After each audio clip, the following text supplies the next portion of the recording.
ఉన్న బంగారాన్ని విడిపించి ఆ రోజు ఆన్లైన్ రేటుకే మేము కొంటాం. Sharma gold company. ఏ ఇద్దరి మధ్య అయినా గొడవ జరుగుతున్నా, గొడవ జరిగిన నేపథ్యంలో వారిద్దరూ ఒకే వేదికపై కనిపిస్తే మూడో వ్యక్తికి కొంచెం ఆసక్తిగా ఉంటుంది. వారిద్దరూ చూసుకుంటున్నారా, మాట్లాడుతున్నారా అనే క్యూరియాసిటీ కామన్ గా అందరికీ కనిపిస్తుంది. సెలబ్రిటీల విషయంలో అయితే ఇది కాస్త ఎక్కువగానే ఉంటుంది. ఇప్పుడు నయనతార, ధనుష్ ఒకే వేడుకకు హాజరు కావడం, కాస్త పక్క పక్కనే కూర్చోవడం ఇంట్రెస్టింగ్ గా అనిపిస్తుంది. మరి వాళ్ళిద్దరూ మాట్లాడారా? అక్కడ సీన్ ఏంటి?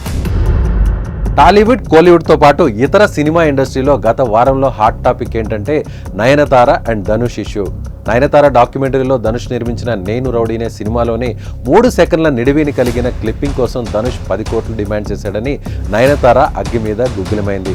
సోషల్ మీడియా వేదికగా 2 పేజీల లేఖలను విడుదల చేసి ధనుష్ పై తన ఆగ్రహాన్ని వ్యక్తం చేసింది. బుద్ధి మార్చుకోవాలని గట్టిగానే అరుస్తుంది నయనతార. సోషల్ మీడియాలో నయనతార ప్రకటన చేసిన తర్వాత చాలా మంది నటీమణులు నయనతారకు మద్దతుగా ముందుకు వచ్చారు.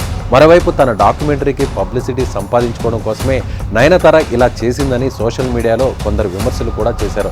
అయితే ఈ ఆరోపణలపై నటుడు ధనుష్ మాత్రం నేరుగా ఎలాంటి వివరణ ఇవ్వలేదు. కానీ వారిద్దరి మధ్య వార్ సినీ పరిశ్రమతో పాటు నెట్టింట దుమారం రేపింది.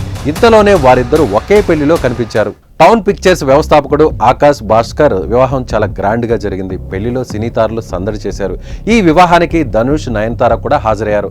ముందుగా ధనుష్ రాగా ఆ తర్వాత నయనతార కూడా తన భర్త విఘ్నేష్ శివన్ తో కలిసి వచ్చారు. సినీ పరిశ్రమకు చెందిన వారికి వివాహ వేదికలో ముందు వరుస కుర్చీలను వేయడంతో ధనుష్, నయనతార ఒకే వరుసలో దగ్గరలోనే కూర్చోవలసి వచ్చింది. అయితే ఆ ఇద్దరు కనీసం ఒకరి వైపు మరొకరు చూసుకోలేదు.